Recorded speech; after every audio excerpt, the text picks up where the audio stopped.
اللہ تعالیٰ فرماتے ہیں ان رحمت اللہ قریب من المحسنین، بے شک اللہ کی رحمت نیکوکاروں کے قریب ہے۔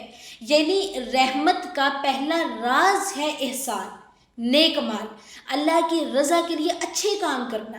ایک اور جگہ فرمایا ترجمہ میری رحمت ہر چیز پر چھائی ہوئی ہے، یعنی اللہ کی رحمت عام ہے لیکن خاص رحمت انہی کو ملتی ہے جو ایمان، تقوی اور عمل صالحہ اختیار کرتے ہیں۔ رسول صلی اللہ علیہ وسلم نے فرمایا، حدیث ہے کہ اللہ تعالیٰ اپنی رحمت کے 100 حصے پیدا فرمائے، ایک حصہ دنیا میں رکھا جس کی وجہ سے ماں اپنے بچے پر مہربان ہے، اور باقی 99 حصے اللہ تعالیٰ نے قیامت کے دن اپنے بندوں کے لیے سنبھال کر رکھے ہیں۔ سبحان اللہ، یعنی دنیا کی ساری محبتیں، ساری شفقتیں صرف ایک حصہ رحمت ہے، اصل خزانہ تو آخرت میں ہے۔ دیکھیں، اب امیجن کریں اس دنیا میں ہمارے پاس جتنی رحمتیں ہیں وہ ایک حصہ ہے۔ اب سوچیں ایک حصہ اتنا بڑا ہے تو وہ جو 99 باقی ہیں وہ کتنا ہوگا؟ اب سوال یہ ہے کہ رحمت کے دروازے کیسے کھلتے ہیں؟ نمبر 1، نماز اور عبادت۔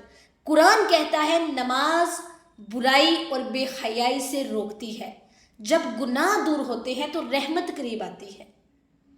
سیکنڈ ہے توبہ اور استغفار۔ جو شخص دل سے توبہ کرتا ہے اللہ تعالیٰ اس پر اپنی رحمت برساتے ہیں۔ نیکسٹ ہے قرآن کی تلاوت اور عمل۔ قرآن خود رحمت کہلایا ہے، لوگوں پر رحم کرنا۔ رسول صلی اللہ علیہ وسلم نے فرمایا رحم کرنے والوں پر رحمان رحم فرماتا ہے۔ یتیموں، مسکینوں اور والدین کے ساتھ حسن سلوک، یہ 5 پوائنٹ ایسے ہیں جو رحمت کے دروازے کھولتے ہیں۔ ایک شخص رسول صلی اللہ علیہ وسلم کے پاس آیا اور شکایت کی کہ یا رسول اللہ میرا دل سخت ہو گیا ہے۔ آپ صلی اللہ علیہ وسلم نے فرمایا یتیم کے سر پر ہاتھ پھیرو، مسکین کو کھانا کھلاؤ۔ یعنی دوسروں پر رحم کرنے سے انسان کے دل میں نرمی آتی ہے اور وہ اللہ کی رحمت کے قریب ہو جاتی ہے۔ آج کے دور کی حقیقت کیا ہے؟ آج ہم اللہ کی رحمت تو چاہتے ہیں مگر ایک دوسرے پر ہم ظلم کرتے ہیں، رشتہ داریاں توڑتے ہیں، ماں باپ کی نافرمانی کرتے ہیں، حلال اور حرام کی پرواہ نہیں کرتے۔